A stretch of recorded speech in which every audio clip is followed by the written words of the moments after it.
I'm starting my presentation. So this is session is the session of the lung cancer, and all the speaker has speak about the different targets. So due to the development of precision oncology, in next line I'm going to discuss about the what are the role of ALK inhibitors in ALK positive NSCLC patients.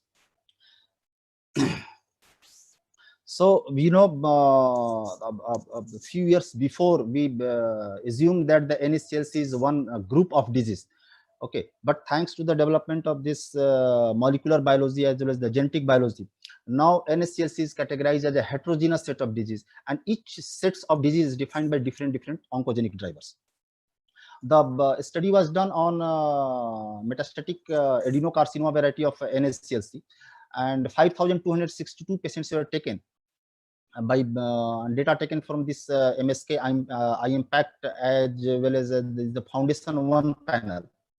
And what they have seen that the potential X-enabled driver mutation were identified in 87% of those NSCLC who are having adenocarcinoma variant, and around 64% of squamous variety of NSCLC patients. These are the different X-enabled mutations presents. The most common one is the EGFR, is the most popular we know, and the incidence is also very high. The KRAS, BRAF, ALK fusion, ROS1 fusion, RET fusion, MET amplifications, MET exon 14 skipping mutations. So the variety of the different X-enabled mutations are seen in variety of NSCLC patients. The molecular techniques to test these oncogenic drivers are different. It can be the PCR testing, which can be DNA or RNA based, the NGS testing, which is also DNA or RNA based, the IHC, and the flow cytometry. And for this, all this different testing technology, molecular testing technology, the target analysis is different. For example, for FISH, we analyze the chromosomes. For PCR and NGS, we analyze the DNA and RNA. For IHC, we see the protein expression, and for the flow cytometry, we see the antigenic expression over the cells. The multiple genetic testings require a large volume. So we know that in metastatic settings, the tissue is an important asset for the patients. And if we go for the separate testing for the separate oncogenic drivers, then it will leads to the loss of tissue, which is an important asset for the patient at this stage. So the current practice is not sustainable for the laboratory, and it is confusing for both the physician as well as the regulator. So what we are doing now, we are moving for one patient, if the patient is one multi-gen testings, and there is a need to shift to the universal testing platforms. Examples, the next generation sequencing testing, where most of the X-enable mutation testing can be done in one go, and the tissue can be preserved, and less of tissue can be wasted. The guidelines, what are the guidelines recommendation for the testing of molecular biomarkers? Both this NCCN guideline as well as the ESCO guidelines say the same things. The NCCN guidelines recommend the broad molecular profiling for the established as well as the emerging biomarkers, and the ESMO guidelines also recommend the multiplex testing for the established as well as the emerging biomarkers. So what are the established and emerging biomarkers? We'll see. So this is the detail of this recommendations. The NCCN panel recommend that it's considered that the broad molecular profiling is the key component for the improvement of the care of the patients who present in advanced and metastatic NSCLC. It strongly advises using broad molecular profiling to identify the rare driver mutation for which effective drugs are available. If the drugs are not available, then also the patients should be counseled to participate in the clinical trial. It's highly recommended. The recommends that the biomarker testing to be done as a part of broad molecular profiling to minimize the tissue wastage. The recommended testing according to NCCN is at least EGFR, KRAS, BRAF, ALK, MET exon 14 skipping mutations, the RET, ROS1, as well as the NTRK 1, 2, and 3. It also recommends the PDL1 testing along with this other testing. And to identify the river driver mutation for which the therapy is available, it also recommends testing for MET amplification and ERBB2 and the tumor mutation body. The ESMO also guideline also say the same things. Other molecular testing recommends the NGS is the preferred over the sequential single gene testing to identify the other treatment options beyond the EGFR, ALK, and ROS1. For example, this BRAF, RET, and ERBB2. So the completion of testing within 10 to 14 working days of biopsy is recommended. So these are the whole recommendations how we should proceed for this molecular testing in metastatic NSCLC patients. There are certain benefits as well as the certain challenges also there when we are going for this multiplex testings. The benefit of this NGS testing is that it is reliable in detecting the known standard of care mutations with good sensitivity and specificity. It accurately identify up to 3 times more clinically actionable alteration compared with the current diagnostic test. The NGS testing panel may provide data on all known mutations and allowing access to the targeted treatment in later line of therapy also. Routine nationwide molecular profiling considers is feasible if you are going to do, if the rule is there that every advanced NSCLC patients should go for this NGS testing. And the acceptable turnaround time is obtained in obtaining analysis results. So these are the benefits, but there are certain challenges also. The cost is an important issue because the advanced techniques needs a lot of investment, and in the country like India, it is an important issue.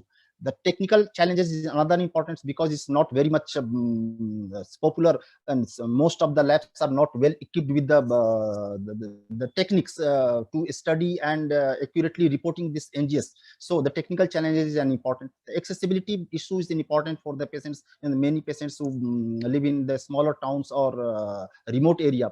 It is a problem to the accessibility for this NGS testing. The potential, there is chances of potential false positive result and turnaround times, because in advanced NSCLC patients, many times the patients, the performance status when he first time present in the hospital or clinics are not very good. So and NGS and any other multiplex testing required at least 2-week time. So the turnaround time is also very important. If it can be cut down to 1 week or 5 days, definitely it will be beneficial to, for the patients in the later part. This is the next generation sequencing test. It can be DNA based and RNA based. The Novartis has provided some coupon for the financial benefit for the patients, where they can do this testing on the discounted basis. This is the NSCLC molecular classifications from EGFR to ALK, BRAF, ROS. I'm not going in detail because all the previous speakers has also shown this slide. The important aspects what I am going to discuss is the ALK rearrangement in advanced NSCLC patients, and it is seen that the incidence of this ALK rearrangement is seen in up to 7% of patients. Most patients who has ALK rearrangement NSCLC, they are usually young, they are usually never a smoker or have history of light smoking, and they usually present with the brain mets. There is a 30% chance that the ALK positive patients present with the brain mets. Now the trial, which is ASCENT-4 trials, it was a randomized phase 3 trials on the basis of which this CERITINIB was established as the first line therapy in ALK positive advanced NSCLC patients. The trial schema is it is a 2-arm study. Randomization was done 1:1, and after inclusion criteria, the patient were stratified according to the performance status, whether the brain mets is present or not, and patient has taken prior neoadjuvant or adjuvant chemotherapy or not. One arm was sorry for intervening. You have 4 minutes left to conclude. Okay. So in CERITINIB was 750 milligram once daily, and in another month the chemotherapy arm was the pemetrexed cisplatin or pemetrexed carboplatin. The crossover was allowed from the chemotherapy arm in this study, and this is the median PFS. This is the Kaplan-Meier curve showing the median PFS, and if you see the median PFS in the median PFS in CERITINIB arm was almost double that of the chemotherapy arm. In chemotherapy arm, it was it is around 8.1 month, where in CERITINIB arm it is 16.6 months. So it is more than double. The overall response rate is around 72.5%. The duration of response is around 24 months, and 24-month overall survival rate was around 70%. So if patients put on upfront CERITINIB, it is seen that the risk, there is 45% risk of risk reduction of the disease progression or death versus chemotherapy. In Asian patients, the data is almost similar or even some, much better. The median PFS is around 26 months, whereas in chemotherapy arm is 10 months. So almost 3 times better PFS in CERITINIB arm compared to the chemotherapy arm. And there is 34% reduction in the risk of disease progression and death seen. The another study was the ASEAN ASCEND-8 study, which has also included the Asian patients in the study. After the inclusion criteria, the randomization was stratified whether the brain mets are present or absent, and the prior treatment, whether the patient has taken prior first-line treatment with the crizotinib or not. There was 3 arms in the study. All 3 arms are the CERITINIB arms with the different dosing. The CERITINIB 450 mg with low fat meal, 600 mg with low fat meal, and 750 mg with low fat meal. The primary endpoint of the study was to see the steady state pharmacokinetics. The secondary endpoint was to see the overall response rate and the duration of response. And if you see the three KM curve, one is the one A is for the duration of response, the B is the PFS, and C is the overall survival. If you see the 450 milligram or the 450 milligram CERITINIB arm do much better in compared to the 600 or 750 milligram in the form of whether the duration of response or PFS or overall survival. So the overall response rate in 450 milligram was around 82.8%, in 600 milligram 78%, and in 750 milligram it is 76%. There is no much difference. But if you see the duration of response at 24 months, in 450 milligram it is 68.2 months versus 44.9 months versus 20.3 months. So if you compare the duration of response at 2 years, the 450 milligram has almost 3 times better duration of response. The median PFS is not reached in 450 milligram, whereas in 600 milligram it is it was 21.9 months, and in 750 milligram it is 8.2 months. So the 450 milligram feed arm had numerically higher overall response rate, median duration of response, 24 months duration of response, median PFS, and 24-month median PFS. There is the 36-month overall response rate was around 93.1% in 450 milligram versus only 70% in 750 milligram. The important clinical features in ALK positive patients, what I have already discussed, in 30% of patients usually present with the de novo brain mets, whereas in 70% of patients have no brain mets at the time of presentation. The site of mets in ALK inhibitors who have not taken any prior anti-ALK therapy, brain mets is seen in 31 to 40% patients, 75 to 99% patients saw lung mets. Similarly, the bone and liver mets around 30 to 40% of patients. Whereas if you see the pattern of metastasis in those patients who have taken first-line ALK inhibitors, the chances of brain mets is much higher. It is 60 to 71%. So the CNS was the primary site of relapse in almost 50% of all cases who progress on crizotinib. So the next generation ALK inhibitors with increased blood-brain barrier penetration may be of higher value if you are using as first-line therapy as ALK TKI in ALK positive NSCLC cases. This is the median PFS according to ASCEND-4 trial in patients with and without brain mets. If patient is having no brain mets, the median PFS is almost 3 times higher than chemotherapy arm. And in those patients who are having front brain mets, the median PFS is almost double to that of the chemotherapy arm. The intracranial response rate, CERITINIB arm, the intracranial response rate was around 72.7%, whereas in chemotherapy arm it was 27.3%.